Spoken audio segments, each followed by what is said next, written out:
Lyca productions Subaskaran வழங்கும் உலகநாயகன் கமலஹாசன் நடிப்பில் Indian 2 இப்பொழுது திரையரங்குகளில். ரகுமான் சாரை இல்லாம அந்த இந்தியன் முதல் பாகத்தை இந்தியன் படத்தவே நம்ம யோசிக்க முடியாது. தான் மகனே தன்னை அசிங்கமா பேசுறானேன்னு சொல்லிட்டு முகத்துல ஒரு ரியாக்ஷன் காமிப்பார். சூப்பர், அதெல்லாம் எக்ஸ்ட்ராடினியா இருக்கும். ஆனா இந்த படத்துல கமலுடைய முகபாவத்தை காண்பிக்க முடியாத அளவுக்கு அவருடைய மேக்கப் அவரை அதை மறைச்சிருச்சு. படம் முழுக்க கிளைமாக்ஸ் காட்சி வரைக்கும் அவங்களெல்லாம் பயன்படுத்திருக்கிறதுங்கிறது பெரிய விஷயம்தான். ஆனால் இந்த படம் முடிஞ்சதுக்கு அப்புறம் மூன்றாவது பாகம் அப்படின்னு அதுக்காக ஒரு காட்சிகளை காமிக்கிறாங்கல்ல, அது உண்மையில மிரட்டலாக இருந்துச்சு. படம் கடைசியாக ஒரு காட்சி வரும், அது இப்போ எழுந்து போங்க, டைரக்ஷன் சங்கர் அப்படின்னு போடும்போது எழுந்துட்டு போயிடாதீங்க, ஏன்னா அதுக்கு முக்கியமான காட்சிகள்லாம் இருக்குது. அதாவது சுபாஷ் சந்திர போஸ் இருந்தபோது அவங்க வாரில் நடந்த ஒரு சம்பவத்தை, உண்மையான சம்பவத்தை தேர்ட் பார்ட்டில் வச்சுருக்காங்க. வணக்கம். இப்போ இந்தியன் 2 ரிலீஸ் ஆயிருக்கு. ஸோ ரொம்பவே எதிர்பார்த்த ஒரு படம். எனக்கு பர்சனலாக அந்த படம் கிராஃபிக்ஸு ஸோ ஒரு மாஸ் பேக்கேஜாக வந்திருக்கு அப்படின்ற மாதிரி தோணுது. ஸோ உங்களோட பார்வை? அந்த படத்திலே இந்தியன் தாத்தாவை பற்றி சித்தார்த் விவரிப்பார்ல, முதல் அவர் யாரு அப்படிங்கிற மாதிரியான ஒரு இது இருக்கு. அது மாதிரி எனக்கே ஒரு பெரிய எதிர்பார்ப்பு. அந்த படத்துக்கும் இந்த படத்துக்கும் கம்பேர் பண்ண வேண்டிய மனநிலை வந்துருச்சு. அது எல்லாத்துக்கும் அந்த முதல் பாகம் பார்த்த எல்லாருக்குமே அது வர்றது இயல்பு தான். அது அப்படிதான் எனக்கும் வந்தது. கதை அப்படின்னா நீங்க சித்தார்த்த அவங்க அப்பா அப்படின்னு, அவங்க அப்பாவை லஞ்ச ஒழிப்புத்துறையில் வேலை பார்க்குறாரு அப்படிங்கிற அந்த சூழலை விவரிக்கும் போது இவரெல்லாம் லஞ்சம் வாங்குவாரு அப்படிங்கிற ஒரு ஐடியா முன்னாடியே நமக்கு யோசிக்க வச்சிருச்சு. அந்த கதைகள், அந்த கதையில நகர்ற அந்த காட்சிகளும் அது சம்பந்தமான தொடர்புள்ள பக்கத்து வீட்டு தம்பிராமையா, ரேணுகா, இவங்கெல்லாம் எதுக்கு இருக்காங்க, இவங்க மூலமா என்ன நடக்க போகுது அப்படிங்கிற அந்த இதெல்லாம் யோசிக்க வைக்குது. அது காம்பவுண்டே ஒரு கவர்மெண்ட் குவார்டர்ஸ்ல இருக்க மாதிரி தான் இருக்கு. கவர்மெண்ட் எம்ப்ளாயிஸ் இருக்கிற மாதிரியான ஒரு இடமா இருக்கு. ஆனா வேற துறைகள்ல இருக்க வேற துறை அவருக்கு. அதுதான் கொஞ்சம். ஆனா நமக்கு குடியிருப்பு ஒரு காலனிக்குள்ள இருக்காங்கன்னு வச்சுக்க வேண்டியதுதான். நம்ம அதுவா ஒரு குவார்டர்ஸ் நம்ம நினைக்க வேண்டாம். இந்த முதல் பாகத்துல இருந்த இந்தியன் தாத்தா அவர் மேல நமக்கு ஒரு பெரிய பரிதாபம் வந்தது. பரிதாபம் வந்ததுனால தான், ஏன்னா ஒரு வயசானவர் இவரை போய் இப்படி ஏமாத்திருக்கானுங்களா அப்படிங்கிற ஒரு இரக்கம் தான் ஆடியன்ஸுக்கு இருந்துச்சு. அப்போ இவன் இருந்தாலும் கொல்லணுண்டா அப்படிங்கிற ஒரு எண்ணம். அவங்க எடுத்துக்கிட்ட லஞ்சம் வாங்குற அந்த விஷயம்லாம் இருக்குல்ல, அதெல்லாம் எளிய மக்கள் இப்போவும் தினமும் சந்திக்கிற அன்றாடம் சந்திக்கக்கூடிய பிரச்சனைகள். எதுன்னா ஜாதி சர்டிஃபிகேட் வாங்குறது, ரேஷன் கார்டு வாங்குறது, அப்புறம் பென்ஷன் வாங்குறதுக்கு அலைகிறது, முதியோர் உதவித்தொகை கேட்டு இப்போலாம் பயங்கரமா இருக்கு. முதியோர் உதவித்தொகை இப்போ அதிகமா இருக்கு, பிரச்சனை இருக்கு, அவங்களால வாங்க முடியல. இப்படியான பிரச்சனையெல்லாம் முதல் பாகத்துல வச்சதுனால நாம என்ன செஞ்சோம், நமக்கான பிரச்சனையா பேசுறாங்க, இந்த படம் பேசுது அப்படிங்கிறத அந்த இந்தியன் தாத்தா எப்படா ரொம்ப இணைஞ்சு போயிட்டோம். இந்திய தாத்தா எப்படா அவங்கள அடிப்பாரு அப்படிங்கிற ஒரு சூழல் இருந்தது. அதனால நமக்கு படம் போற வேகமே தெரியல, அவ்வளவு ஸ்பீடா போனது. கமல் கேரக்டர் மேல இருந்த பரிதாபம் தான் நமக்கு அவர் கொல்றதுல நியாயம் இருக்கு அப்படிங்கறத தோணுச்சு. எனக்கு என்னமோ இந்த படத்துல அவர் சொபிஸ்டிகேட்டடா வாழ்கிற ஒரு தாத்தாவா காமிக்கிறதுனால இவரு இவ்வளவு ஸ்டைலா இவ்வளவு இதுவா இருக்காரு, இவர் எப்படி கொலை பண்றாரு அப்படிங்கறத அந்த டெக்னிக்கலை தான் பார்க்க முடியுதே தவிர, அவர் கொல்றதுலையும் அவர் மேல அவர் கதையை நம்ம இந்தியன் தாத்தாவை பின்தொடர்கிற மனநிலையும் நமக்கு வரமாட்டேங்குது. அது கதையில ஒரு பெரிய டிராபேக்கா நான் பார்க்கறேன். படம் முழுக்க அவருக்கு என்ன நினைச்சாலுமே கிடைக்குது. இவருக்கு யாரும் ஹெல்ப் பண்றாங்கன்னு பாபி சும்மா சொல்லிட்டே இருக்காரு, எந்த இதுவும் காட்ட மாட்டேன்றாங்க. ஆமா அதுதான். அதனால இந்த கமலுடைய நடிப்பு அது இதெல்லாம் நம்ம குறை சொல்ல முடியாது. படத்தை ஒவ்வொரு ஃப்ரேமையும் அவங்க ஒவ்வொரு ஃப்ரேம்லயும் ஒவ்வொரு நாடு இருக்கு. அது சங்கருக்கு மட்டுமே கைவந்த கலை. ஒரு ஃப்ரேம் ஒரு ஷாட்ல வேற ஒரு நாட்டுக்கு போகுது, அந்த நாட்டுக்காக அவங்க போயிருக்காங்க, அந்த ஒரு ஃப்ரேமுக்காக அவங்க போயிருக்காங்க அப்படிங்கிறத நம்ம தெரிஞ்சுக்க முடியுது. பெரிய கிராண்டியரா வந்திருக்கு படம். அதுல இந்தியாவில் காமிக்கும் போது எல்லா மாநிலங்கள்லையும் கவர் பண்ற மாதிரி அவங்க கேரக்டர்லாம் எடுத்து வச்சிருக்காங்க. இதெல்லாம் ரொம்ப பெரிய புத்திசாலித்தனமான ஒரு விஷயம். அப்போதான் நமக்கு ஒரு நாடு முழுக்க ஒரு பிரச்சனைக்காக இவர் வர்றாரு அப்படிங்கிற, இந்தியன் தாத்தா வர்றாரு அப்படிங்கிற இதை நியாயப்படுத்துறதுக்காக காட்சிகளாக வச்சுருந்தாங்க. நல்லா இருக்கு. அது அந்த வழக்கமாக அந்த வர்மக்கலை அப்படிங்கிறதும் எனக்கு ரொம்ப பிடிச்சிருந்தது. இதில் ரொம்ப கிளியரா அதை காமிச்சிருந்தாங்க. ஆமா, முதல் பாகத்துல வந்து வர்மக்கலைன்றத ஒரு நார்மலா கடந்து போற ஒரு விஷயமா சின்ன சின்னதா வந்து நெடுமுடி வேணு அவர்கள் சொல்ற மாதிரி இருக்கும். இந்த முறை வந்து ஒவ்வொரு வர்மக்கலை அவர் போட்டுட்டு அதுக்கான எக்ஸ்பிளனேஷன் அவரே கொடுக்குறாரு. இந்த வர்மக்கலை எதனாலனா இதுக்கப்புறம் என்ன செய்யும் அப்படின்றதையும் காமிக்கிறது ரொம்பவே டீப்பா இருந்துச்சு எல்லா வர்மக்கலையுமே. ஆமா, அது வந்து இந்தியாவுல இருந்து தப்பிச்சு போன தொழிலதிபர்களை நினைவுபடுத்துற மாதிரியான ஒரு காட்சியை வந்து வச்சிருப்பாங்க. குறிப்பா விஜய் மல்லையா வந்து பெரிய ஒரு இடத்துல வாழ்ற மாதிரி அவரை போய் அட்டாக் பண்றது மாதிரியும், அதே மாதிரி ஒரு பெரிய தொழிலதிபர் நீரவ் மோடி பெரிய தங்கத்துல அவருக்கெல்லாம் அந்த ஐடென்டிஃபை ஏன் அப்படின்னா அவர் தான் அப்படிங்கிறதுக்காக வைரம்.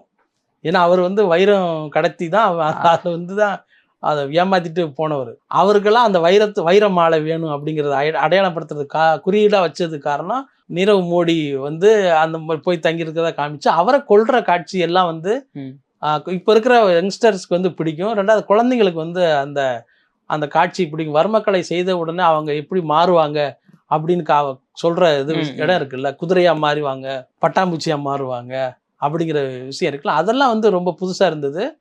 அது சங்கருக்கே உள்ள சில ஐகானிக்கான ஒரு ஐடியா.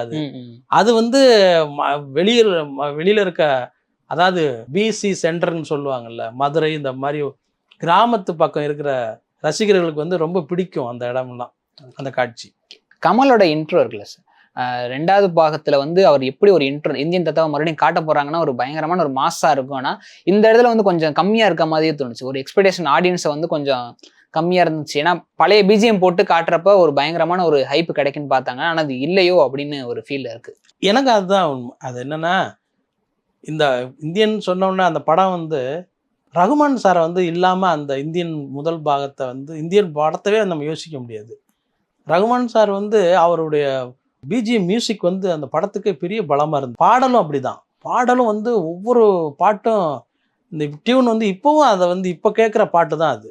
ஆனால் இந்த படத்தில் அது எல்லாமே மிஸ் ஆகிருக்கு. ஆனால் சங்கர் என்ன சொல்கிறாரு, எனக்கு எல்லா மியூசிக்கும் பிடிக்கும், நான் எல்லா மியூசிக்கையும் ரசிக்கிறவன் அப்படிங்கிறத மேடையிலே சொன்னார். ஒருவேளை அனிருத் மியூசிக் பிடிக்கலன்னா இவருக்கு வயசாயிருச்சுன்னு சொல்லிடுவாங்களோ அப்படின்னு பயந்துக்கிட்டு அவர் ஒத்துக்கிறாருன்னு நினைக்கிறேன். ஏன்னா பாட்டு வந்து என்னதான் நீங்கள் இருந்தாலும் ரஹ்மானோட பிஜிஎம் மியூசிக் வந்து நீங்கள் அதை பயன்படுத்த வேண்டியது வந்துருச்சு பார்த்தீங்களா. இந்த இடத்துல இந்த நம்ம அங்கே இந்தியன் 1ல் எடுத்துருக்க மியூசிக்கை இங்கே பயன்படுத்த வேண்டியது இருக்குது. ஏன்னா அது வந்து அதை பிரிச்சே பார்க்க முடியாதுங்கிறது காரணம். இன்னும் அடுத்த பாகத்துக்கு வந்து அனிருத் மியூசிக் பண்ணணும்னா என்ன பண்ணணும், ஒரு இடத்துல வந்து இவர் தன்னுடைய பிஜிஎத்தை வந்து இவர் வந்து நிரூபிச்சிருக்கணும். அப்போ தான் அவர் அடுத்த படத்துக்கு அதை லீடாக எடுத்துகிட்டு போக முடியும். ஆனால் இங்கே அவர் இந்த படத்தில் அது மாதிரி எந்த மியூசிக்கும் வைக்கலை அவர். இது எல்லாம் இந்த படத்துக்கு வந்து ஒரு குறையாக இருந்தாலும் ஒரு பொழுதுபோக்காக படம் வந்து ஒரு போய்கிட்டே இருக்கு. ஒவ்வொரு காட்சியும் வேற வேற இடத்துக்கு போகுது, விறுவிறுப்பாகவும் இருக்கு. அதனால மக்களுக்கு வந்து ரொம்ப பிடிக்கும். நாம வந்து ரொம்ப கூர்மையான கண்ணோட்டத்தோட பார்த்து அதை வந்து விமர்சனம் பண்றதை விட பொழுதுபோக்கா பார்க்க விரும்புற ரசிகர்களுக்கு இந்த படம் வந்து அது ஒரு மனசுக்கு பிடிச்ச படமா இருக்கு. ஆடியன்ஸுக்கு ஏற்ற மாதிரி ஒரு ஃபைட் சீக்வன்ஸ் ஒரு லாஸ்ட் ஒன்று வச்சிருப்பாங்க. இந்த வயசானவர் எப்படி சண்டை போடுவாருன்றதுக்கான ஒரு மாஸ் எலமெண்டாவும் இருந்துச்சு அது. ஆமா, அது வந்து ஒரு வர்மக்கலை தெரிஞ்ச ஒருத்தருக்கு வந்து அது எப்படி தன்னோட உடலை வந்து கட்டுக்கோப்பா வச்சிருக்க முடியும் அப்படிங்கிறதுக்கு ஒரு நியாயமான காரணம். ஆனா எனக்கு என்ன ஒண்ணுன்னா, அவருடைய முகபாவத்தை வந்து இந்தியன் முதல் பாகத்துல வந்து கமலோடைய முகபாவம்லாம் வெளியில தெரியும். அவர் வந்து கோபப்படுறதும், அவர் ஒருத்தனை திட்டும் போதும், 2வது கமல் வந்து அவரை திட்டுவார், போடா அப்படின்னு சொல்லி சென்னை பாஷை ஒன்று சொல்லும்போது அவர் அப்படியே பரிதாபமா தன் மகனே வந்து தன்னை அசிங்கமா பேசுறானேன்னு சொல்லிட்டு முகத்துல ஒரு ரியாக்ஷன் காமிப்பார். சூப்பர், அதெல்லாம் எக்ஸ்ட்ராடினரியா இருக்கும். ஆனா இந்த படத்துல வந்து கமலுடைய முகபாவத்தை காண்பிக்க முடியாத அளவுக்கு அவருடைய மேக்கப் வந்து அவரை வந்து அதை மறைச்சிருச்சு. அது வந்து பார்க்க முடியாம போச்சு. அதுதான் இந்த படத்துல லைட்டாக எனக்கு குறைவா தெரிஞ்சது வந்து அதுதான். அந்த மேக்கப் வந்து ரொம்ப ஓவரா இருந்தது. அதுல வந்து முதல் பாகத்துல அந்த மாதிரி இருக்கு, அதோட இயல்பா இருக்கும். ஒரு உண்மையில வயசான பெரியவராக தான் இருக்கும். இதுல இன்னும் கொஞ்சம் மெனக்கெட்டு அதெல்லாம் கவனிச்சிருந்துருக்கணுமோ அப்படிங்கிறது தோணுது. இந்த படத்துல விவேக் அவர்களும் சரி, நெடுமுடி வேணு அவர்களும் சரி ஃபேஸ் மார்ஃபிங் பண்ணியிருக்காங்க தெரியுது. ஆனா அத படத்தோட ஒன்றி பாக்குறப்ப அது பண்ணிருக்காங்கன்ற ஒரு இதே தெரியும். அதெல்லாம் பண்ணிருக்காங்க. அது வந்து நமக்கு தான் தெரியும். பொது ஜனங்கள் வெகுஜனங்கள் பார்க்கும்போது அவங்களுக்கு அது தெரியாது. அது ரொம்ப நேர்த்தியா பண்ணியிருக்காரு சங்கர் அவர். அது வந்து நெடுமுடி வேணுக்கும் சரி, விவேக் அவர்களுக்கும் சரி, அந்த மனோபலாவுக்கும் சரி, அதில் ரொம்ப ரொம்ப நல்லா பண்ணியிருக்காரு. அது என்னன்னா, இப்போ படம் முழுக்க கிளைமாக்ஸ் காட்சி வரைக்கும் அவங்களெல்லாம் பயன்படுத்தியிருக்கிறதுங்கிறது பெரிய பெரிய விஷயம்தான். இந்தியன் அப்படின்னு சொல்றப்ப சங்கர் சார், சுஜாதா சார் தான் வந்து எல்லாத்துக்குமே ஃபர்ஸ்ட் நினைவு வரும். ஏன்னா அதுல வந்து வசனங்கள் எல்லாமே பயங்கரமா இருந்துச்சு இந்தியன்ல. இந்தியன் 2ல வந்து வசனங்கள் வந்து சரியா வந்து பயன்படுத்தலையா, இல்ல பயன்படுத்துறதுக்கான சூழ்நிலை வரலையா அப்படின்னு ஒரு கேள்வியா இருக்கு. ரைட்டர் சுஜாதா அவர்கள் வந்து ஏன் இல்லை அப்படிங்கிறதுக்கு சொல்ல நான் சொன்னேன்ல, இந்த காரணம்லாம் அவருக்கு ரொம்ப கிளியராக சொல்லிடுவார். என்னைய கமல் நடிப்பை போர்வை பொத்துன மாதிரி இருக்கு அப்படின்னு சொல்லிடுவார். அந்த மாதிரி சுஜாதா அவர்கள் கவனிக்க தவறின பல விஷயங்களை வந்து இந்த படத்தில் நம்ம பார்க்க முடிஞ்சது. அவர் இருந்தாருன்னா இன்னும் இது வந்து வேற மாதிரி படமாக மாறி இருக்கும். ஆனால் இன்ஃபேக்ட் அது வந்து நம்ம சொல்ல முடியாது. ஆனால் அவருடைய ரைட்டிங் பொறுத்தளவுக்கு அவர் இல்லாதது படத்தில் தெரியுது. வசனம் வந்து அவ்வளவா சிறப்பாக இருக்குன்னு சொல்ல முடியாது. ஏன்னா நிறைய வசனத்துக்கான இடங்கள்லாம் இருந்தாலும் இது ரெகுலர் கிளிசேவான ஒரு வசனமாகவும் கிளிசேவான சில காட்சிகளாகவும் இருந்தது வந்து தவிர்க்க முடியாமல் போச்சு. அதை அவங்க வந்து வேற மாதிரி ஒரு பயன்படுத்தியிருக்கலாமோ அப்படிங்கிறது தோணுது. இன்னொரு விஷயம் என்னன்னா, நீங்கள் லஞ்சம், ஊழல் இதெல்லாம் நீங்கள் வந்து சொல்லும் பொழுது மக்களை பாதிக்கணும், மக்களை உறுத்தணும். மக்கள் வந்து ஆமாம் இது நான் எனக்கு சந்தித்தேன், இந்த பிரச்சனை நான் சந்தித்தேன் அப்படின்னு சொல்கிற மாதிரி இருக்கணும். அது வந்து முதல் பாகத்தில் இருந்தது. அதனால ஆடியன்ஸ் வந்து கோபப்பட்டான், குத்ரா அப்படின்னு சொல்கிற மாதிரி செஞ்சான். ஆனால் இதில் என்ன பண்ணுறாங்க அப்படின்னா, ஒரு கோடீஸ்வரன் பெரிய இப்போ நம்ம ஜெயலலிதா அவர்கள் கல்யாணத்தையே பார்த்துட்டோம், எவ்வளோ நகை கடை போட்டு நடந்தாங்க. அதேமாதிரி அம்பானி கல்யாணத்தையும் பார்த்துட்டோம். பாலிவுட் நட்சத்திரம் கல்யாணம் எவ்வளவு நகைகள் போடுறாங்க, அது எவ்வளோ விலை அப்படிங்கிறதெல்லாம் பார்த்துட்டோம்.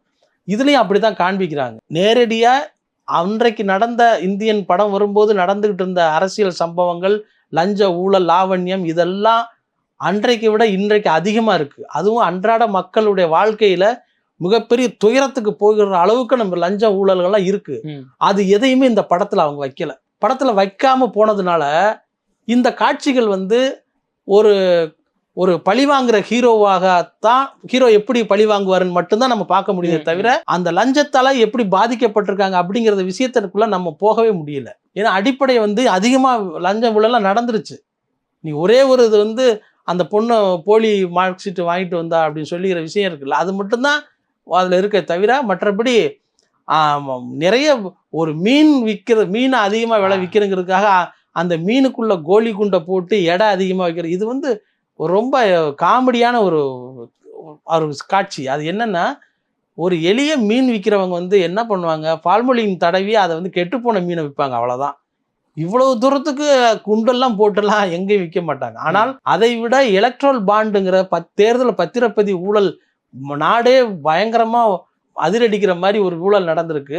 அதையெல்லாம் இவங்க கண்டுக்காம அதையெல்லாம் வசதியா மறந்துட்டாங்க. அப்ப அதெல்லாம் இதெல்லாம் காண்பிக்காதனால என்ன ஆகுதுன்னா, இந்த படத்திலே ஒரு உண்மை இல்லையோ அப்படிங்கிற மாதிரி எனக்கு தோணும். அந்த காட்சிகள்ல நான் படமா வந்து நீங்க பொழுதுபோக்கா இருக்கு, என்டர்டெய்னிங்கா இருக்கு, மக்கள் வந்து ஜாலியா பார்ப்பாங்க. ஏன்னா அந்த வில்லன் குதிரை மாதிரி ஓடுற அந்த காட்சி, அதுவும் பெரிய ஒரு மெயின் ரோட்ல வந்து ஓடுற காட்சி, மிகப்பெரிய தொழிலதிபர் அவங்க குடும்பமே கார்ல அவரை பின்தொடர்ந்து வந்துட்டு ஒரு குதிரை மாதிரி ஓடுற, வர்மத்தால பாதிக்கப்பட்டு ஓடுற காட்சி எல்லாம் ரொம்ப சிறப்பா எடுத்திருக்காங்க. ரொம்ப நல்லா இருக்கு. அதெல்லாம் வந்து ஆடியன்ஸுக்கு வந்து பொது ஆடியன்ஸுக்கு வந்து இது அது ரொம்ப இன்ட்ரெஸ்டிங்கா இருக்கும். ஆனால் மக்களை பாதித்த இப்போ இன்றைக்கு அதிகமா பாதிக்கப்படுற பல ஊழல்களை வந்து இவங்க சொல்லாம மேம்போக்காகவே எடுத்திருக்கார் சங்கர். ஒருவேளை அதை வந்து சொல்லியிருந்தாருன்னா படம் வெளியே வந்திருக்காது அப்படிங்கிற ஒரு பயம் வந்திருக்கோ என்னவோ அப்படிங்கிறது நம்ம அதுக்கு யோசிக்க வேண்டியிருக்கு. இருந்தாலும் இந்த காட்சியை பொறுத்தளவுக்கு இன்னும் கொஞ்சம் லஞ்சம் வாங்குறது காட்சிகளை வந்து வேற மாதிரி வச்சிருக்கலாமோ அப்படின்னு எனக்கு தோணுது. அப்ப இந்தியன் 2ல வந்து எண்ட்ல படம் முடிஞ்சிருச்சு, கிளம்பலாம் அப்படின்னு போறப்ப எண்டு கிரெடிட் சீன் ஒன்று போடுறாங்க. அதுல வந்து இந்தியன் 3யோட காட்சிகள்லாம் வருது. நிறைவா வந்து ஒரு வெகுஜனங்களுக்கு இந்த படம் ரொம்ப பிடிக்கும். நாம தான் கண்ணுல விளக்கெண்ணெய் ஊத்திட்டு இது என்னென்ன தப்பு பண்ணியிருக்காங்க அப்படிங்கிற கண்டுபிடிக்கிற மனநிலை போனா அது அப்படி சிலது தெரியதான் செய்யும். ஆனால் பொது ஜனங்களுக்கு இந்த படம் ரொம்ப பிடிக்கும். அது அந்த அளவுக்கு இது கமர்ஷியலா சங்கர் வழக்கம் போல தன்னுடைய ஒரு ஹிட் டைரக்டர் அப்படிங்கிறத இந்த படத்துல நிரூபிச்சிருக்காரு. ஆனால் எனக்கு என்னமோ இதுல வந்து இன்னும் கொஞ்சம் ஸ்பீடு இருந்திருக்கலாம், அல்லது ஒரு 2.5 மணி நேரம் 3 மணி நேரம் படங்கிறத ஒரு 2.5 மணி நேரம் ஆக்கி இருந்திருக்கலாம், அதுல கொஞ்சம் ஸ்பீடு கிடைச்சிருக்கும் அப்படிங்கிற ஒரு சேசிங் இல்லை அப்படிங்கிறதுலாம் என்னுடைய மனக்குறையாக இருக்குது. ஆனால் இந்த படம் முடிஞ்சதுக்கு அப்புறம் 3வது பாகம் அப்படின்னு ஒன்றுக்கிறதுக்காக ஒரு காட்சிகளை காமிக்கிறாங்கல்ல, அது உண்மையில மிரட்டலாக இருந்தது. அது ரொம்ப ஒருவேளை சங்கர்னு டைட்டில் கடைசியாக போடும்போது யாரும் எழுந்து போயிடக்கூடாதுங்கிற விஷயத்த நம்ம இந்த வீடியோ மூலமாக ரசிகர்களுக்கு சொல்லலாம். படம் கடைசியாக ஒரு காட்சி வரும், அப்போ எழுந்து போங்க, டைரக்ஷன் சங்கர் அப்படின்னு போடும்போது எழுந்துட்டு போயிடாதீங்க. ஏன்னா அதுக்கு முக்கியமான காட்சிகள்லாம் இருக்குது. அந்த காட்சியை நீங்கள் பார்த்தாதான் அடுத்த வரப்புற 3வது பாகத்துக்கான இதில் நம்ம மனநிலை ஒட்டும். ஸோ அதில் நான் 3வது பாகத்தில் இன்னும் நல்ல சிறப்பாக எடுத்திருக்கிறதா நிறைய பேசியிருக்காங்க. இந்த படம் பார்க்கும்போது நான் கமலஹாசன் அவர்களும் சங்கர் அவர்களும் அவங்களோட சேர்ந்து தான் இந்த படத்தை நான் பார்த்தோம். இன்னைக்கு காலையில் கமல் அவர்கள் பல இடங்களில் ரசிகர்கள் ரசிக்கிறத ரொம்ப கூர்மையாக கவனிச்சுக்கிட்டு இருந்தார். அதனால சில விஷயங்களை ரசிகர்கள்ட்ட ஆடியன்ஸ்கிட்ட இருந்து எடுத்துக்குவார் அவர் பாடம். அதில் இந்த படத்தில் அவருக்கு கிடைச்ச ரிசல்ட்டை, ரசிகர்கள் மூலமாக கிடைச்ச ரிசல்ட்டை 3வது பாகத்தில் அவர் மெயின்டைன் பண்ணுவார். குறிப்பாக சொல்லப்போனால் கமல் படத்துக்குள்ள ரஜினி வந்தார் இந்த படத்தில். அதை நம்ம கரெக்டாக சொல்லி ஆகணும். சிவாஜி படத்தில் வர்ற ரஜினி நடித்த சிவாஜி படத்தில் வர்ற ஒரு காட்சியை ஃப்ரேமை மட்டும் காமிச்சாங்க. அதில் ரஜினி பேசுகிற சிரிக்கிற காட்சியை காமிச்சாங்க. இதெல்லாம் கமல் ரஜினிக்கு 2 பேருக்குள்ள ஃப்ரெண்ட்ஷிப்பை காண்பிக்குது. வேற ஒரு ஹீரோவுன்னா அந்த மாதிரி அலோவ் பண்ண மாட்டாங்க. ஆனால் இவங்க 2 பேருக்குள்ள நட்பு அந்த சிவாஜி ரஜினியை காமிக்கிற அந்த காட்சியில் தேட்டரில் கைத்தட்டல் எழுந்தது. அப்போ கமல் ரொம்ப சிரிச்சுக்கிட்டு இருந்தார். ஸோ இது கமல் 3வது பாகத்துலலாம் ரொம்ப கவனமாக வச்சிருப்பாருங்கிறது அதில் காமிச்ச அந்த காட்சிகள் ரொம்ப பிரமிப்பாக இருந்தது. ஆல் ஓவர் இந்த படமாக பார்த்தீங்கன்னா ரொம்ப என்டர்டெயின் பொழுதுபோக்கு படமாக அமைஞ்சிருக்கு. இந்தியன் 2ல என்னதான் ஒரு பிரம்மாண்டமாக இருந்தாலுமே படத்தை ஹோல்டு பண்ணது விஎஃப்எக்ஸ் தான் அப்படின்ற மாதிரி எனக்கு தோணுது. ஏன்னா ரொம்பவே சிறப்பாக இருந்துச்சு. அந்த லாஸ்ட் கிளைமேக்ஸில் கமல் அவர்கள் சேசிங் பண்ணுற சீன் எல்லாமே சூப்பராகவே பண்ணியிருந்தாங்க. டெக்னிக்கல் அறிவியல் கையில் இருக்குது அப்படிங்கிறதுக்காக எப்படி வேணாலும் பயன்படுத்தாமல் அதை எங்கே தேவையோ அங்கே அதை சங்கர் கரெக்டாக பண்ணுவார். அப்படி தான் இந்த படத்தில் ரொம்ப அருமையாக பண்ணியிருந்தார். அந்த சிங்கிள் வீல் சைக்கிள் ரொம்ப அட்டகாசமான ஒரு ஃபைட் சீக்வன்ஸ், அது சேசிங் சீன் அது இருந்தது. அதே மாதிரி அந்த அந்த சட்டையை கழட்டிட்டு ஒரு சண்டை போடுற காட்சி ரொம்ப சிறப்பாக பண்ணியிருந்தார். அது உண்மையிலே கமல் ரசிகர்களுக்கும் பொது ஜனங்களுக்கும் ரொம்ப ரொம்ப பிடித்தமான ஒரு காட்சியாக அந்த இது இருக்கும். எனக்கு என்னன்னா இந்த அந்த காட்சியை இன்னும் கொஞ்சம் நீடிச்சிருக்கலாமோ, இன்னும் ஓப்பன் இடத்துல வச்சுருந்தா இன்னும் நல்லா இருந்திருக்குமோ அப்படிங்கிறது தோணுது. ஏன்னா அது ஒரு கெமிக்கல் லேபில் நடக்கிற மாதிரி காமிச்சிருந்தாங்க.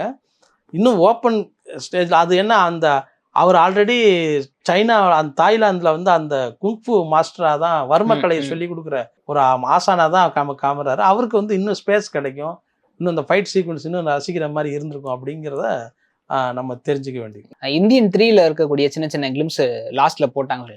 அதுல காஜல் அகர்வால் போர்ஷன் பயங்கரமாவே இருந்துச்சு. ஸோ அதுல அவங்க ஒரு சுதந்திர போராட்ட ஒரு வீராங்கனையா வராது அப்படின்றதே ஒரு எதிர்பார்ப்பு தான் கொடுக்குது இந்தியன் 3லயும். ஆமா, உண்மைதான். அது இதுல சித்தார்த்து, தம்பி ராமையா, ரேணுகா, அவங்க பிரியா பவானி சங்கர், நண்டு ஜெகன், இந்த குரூப்பே அவங்கவுங்க வேலையை அவங்கவுங்க கரெக்டாக பண்ணிட்டாங்க. அடுத்த படத்தில் இன்னொரு நடிகர்கள் நட்சத்திர கூட்டம் நடிக்க போகிறாங்க அப்படிங்கிறத அந்த கடைசி கிளைமேக்ஸ் காட்சியில் நமக்கு பெரிய இதை ஏற்படுத்தினாங்க. அதுக்கு காஜல் அகர்வாலுக்கு அதில் நிறைய வேலை இருக்குது அப்படிங்கிறத நம்ம நிறைய அந்த ஒர்க் பண்ண ஒருத்தவங்க பேசிக்கிட்டாங்க. இன்னும் சொன்னால் அந்த சேனாதிபதி சுபாஷ் சந்திர போஸில் கூட நடக்கிற ஒரு ஆப்ரேஷன் தான் ஃபர்ஸ்ட் ஹாப் வரைக்கும் வருமா அந்த படத்தில். அங்கே தான் அவர் உண்மையிலே நடந்த ஒரு சம்பவத்தை தான் படத்தில் இன்டர்வெலாகவே வச்சுருக்காங்க. அதாவது சுபாஷ் சந்திர போஸ் இருந்தபோது அவங்க வாரில் நடந்த ஒரு சம்பவத்தை, உண்மையான சம்பவத்தை தேர்ட் பார்ட்டில் வச்சுருக்காங்க அப்படிங்கிறத நமக்கு தெரியும். அதனால் அதை பார்க்கணும் அப்படின்னா கண்டிப்பாக செகண்ட் பார்ட்டை ரசிகர்கள்லாம் பார்த்தாகணும். அதனால அப்போதான் அதை புரியும். அதனால நம்ம ரொம்ப எதிர்பார்ப்புக்குரியது இன்னும் அடுத்த பார்ட்டும் தான், 3வது பார்ட். அது சீக்கிரமாக ரிலீஸ் பண்ணுறதுக்கான திட்டம். ஆமாம், அதுக்கான வேலையெல்லாம் அவங்க பண்ணிட்டு இருக்காங்க. நன்றி.